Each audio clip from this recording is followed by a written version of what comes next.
You know, it's almost like your birthday with a package from China, so let's go.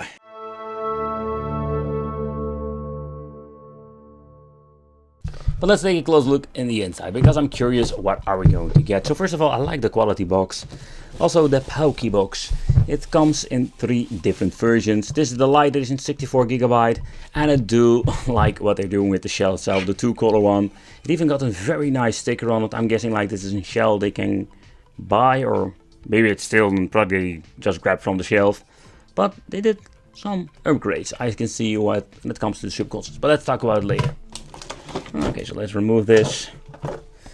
Ooh, here we're going to get a very nice deluxe unique Pocky Box instruction. So they, wow, so this is like a very nice manual with some explanations how you need to add games and all kinds of information, reconnecting controllers, you name it. It seems to be all here.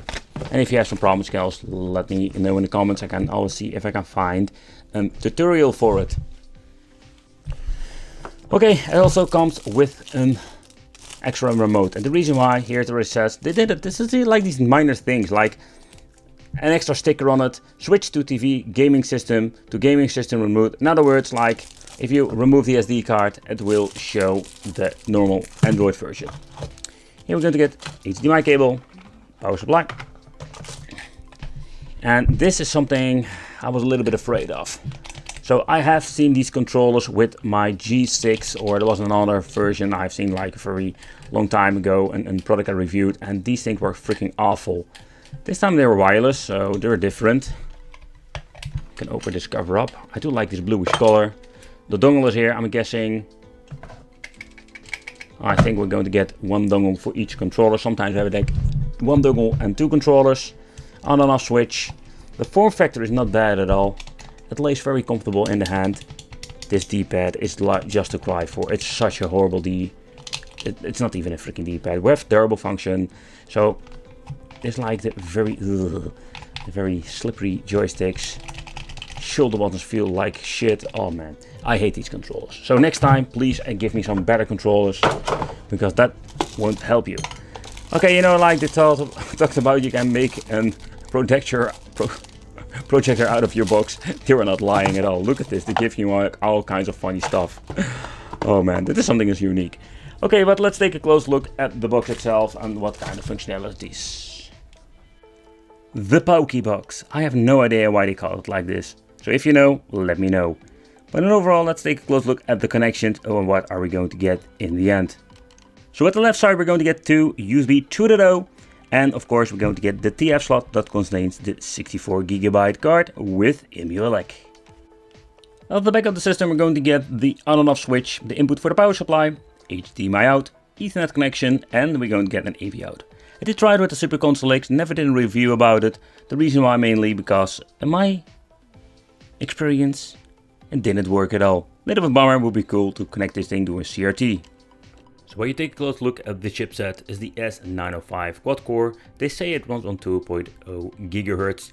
The GPU is a Mali 450 that I've seen before, and only 1GB of RAM. I wish like they upgraded to the 2GB. It gets a little bit better performance and overall when it comes to games. The software, Emulation with the SD card, and when you're booting it up, you're going to get a really old Android 5 version. When you're looking at the Super Console X with the comparison in the future, you will see like there is some improvements over here. So first of all, with the Super Console X there were no ventilation holes, and they added it over here. The downside is, if you're going to put it on a table like this, there is no way the heat can escape. So always you need to use it like this, if you ask me. So I will open it up and I will show you what I mean. I only screwed the 2 shells, I'm thinking with through Parkers over here. There was not even like a seal on it. A little bit of bummer. I wanted to break the seal. Oh, I can feel that it's already opening it up. And let's take a close look at the internals. And let's see if we can open it up. Okay. Let's be very gentle. Let's move the SD card. Okay. So that's it. That's what's inside this Me machine. 2 shells and a PCB board. I can't say if this is exactly the same main board.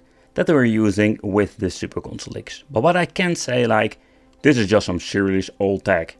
So here we're going to see, like, with the sticker over there, it already gives us away that this is going to be an 8GB model and with 1GB of RAM. A little bit of a bummer, and in my opinion a missed chance, because why do I get this feeling that it's the same like the Super Console X?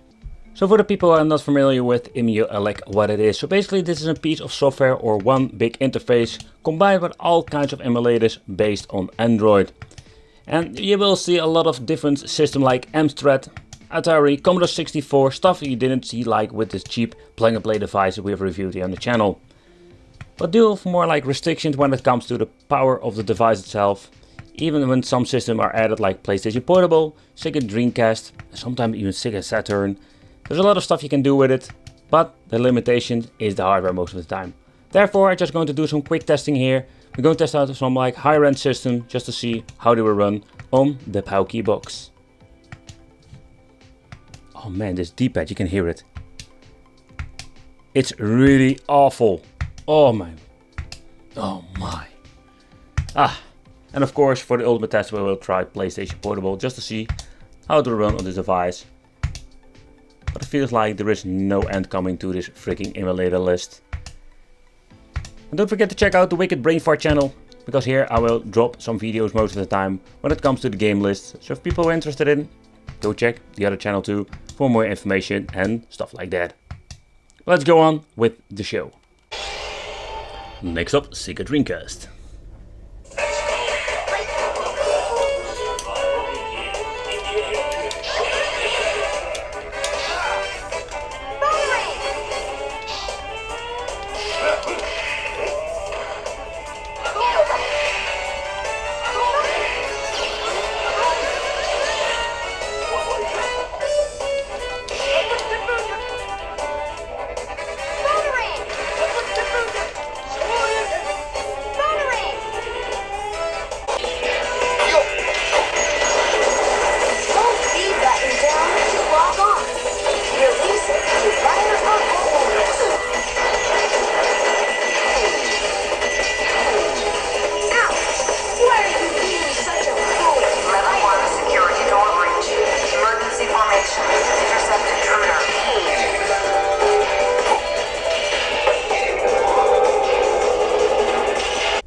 The Pocky Box does have the option to go into the RetroArch menu when you're pressing both a joystick at the same time.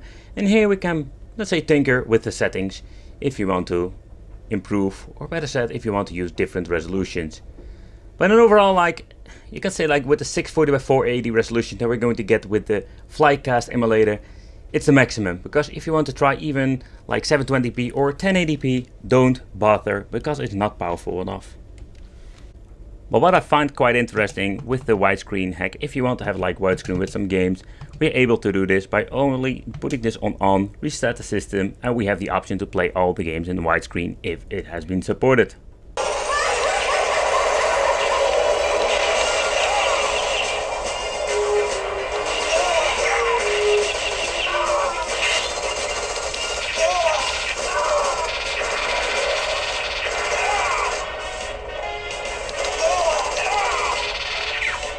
So surprisingly, the system seems to be running way better than on Super Console X.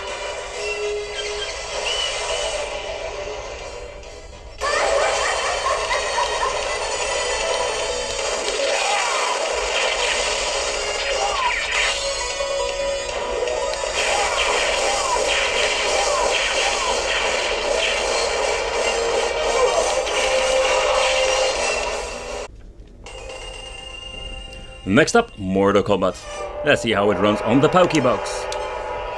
So Mortal Kombat 1 is for me like the ultimate test if you want to play some main games. But Killer Instinct and the really high demanding games like Tekken, Tag, stuff like that from AIM doesn't work on the Pocky Box.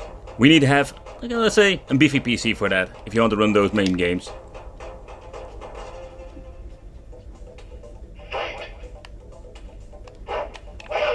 Okay, what just happened? I hit the guy straight up in the face. Oh crap, that was my doing. Wicked, you're messing it up. You're going to get your ass kicked by Scorpion. Freeze, bitches. Absolutely, indeed. Oh crap, oh crap, oh crap, oh crap. No! No!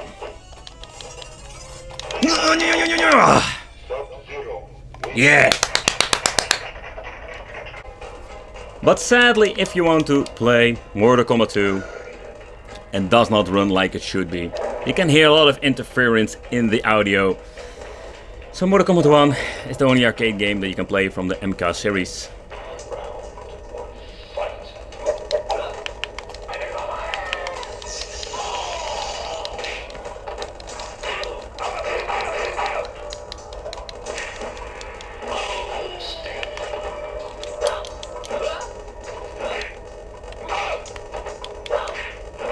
Oh boy, this is really bad. Ow, ow, ow, ow. Ow, ow, ow, ow, ow, ow. Next up, let's try the Cruise in the USA game. That doesn't run well on many systems. I did hear like a minor drop. Oh, here it goes.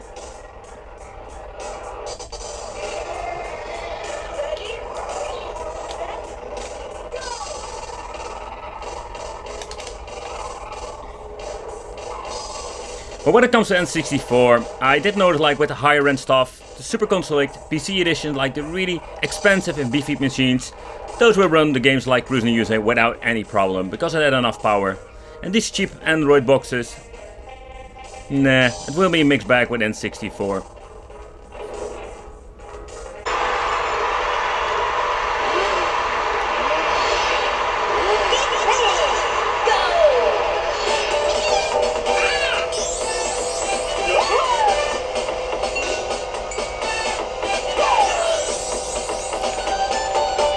But when you're looking at the first generation of games, this is what I mean with mixed bag, because this works just fine.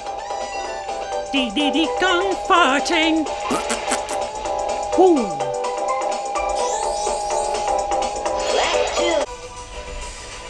Of course, we also have the option to play some NES games. I'm just gonna be honest with you guys, I really hate playing like this. You can switch the display, so you can put, let's say, this display as main. It's all up to you how you want to play. There are options to switch between the displays, but personally, I just hate it.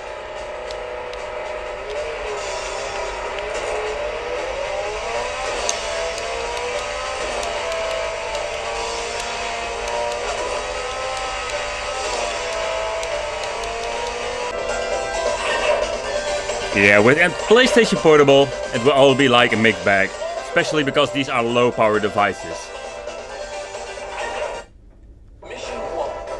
Here you can see like it glitches out all over the place.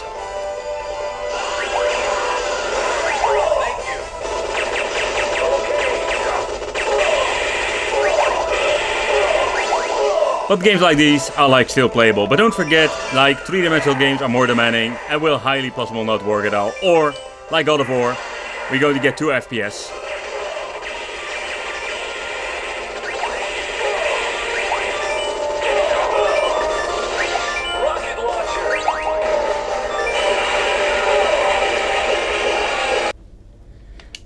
But these cheap boxes are basically fine to play with PlayStation 1. So it's pretty cool. But nowadays, like, plug and play devices can easily play this. And also, the Pocky Box. Pocky Box. Pocky Box can play PlayStation 1. But on the original resolution.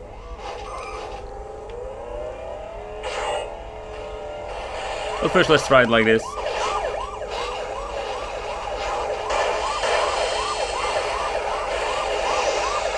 Yahoo! Love this game, by the way. Twisted Metal clone.